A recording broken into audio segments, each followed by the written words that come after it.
Na mamlaka ya hali ya hewa Tanzania na kutoa utabiri ambao ni wa saa 24 zijazo kuanzia saa 3 usiku wa leo.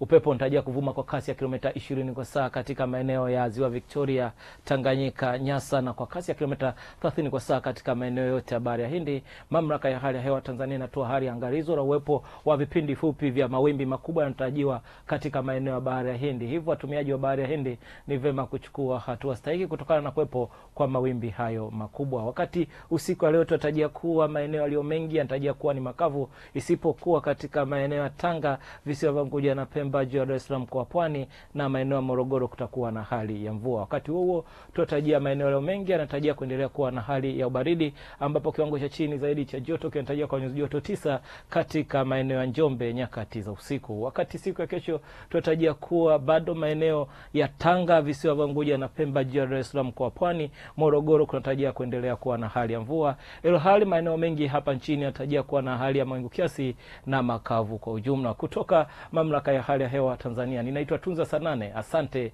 na usiku mwema.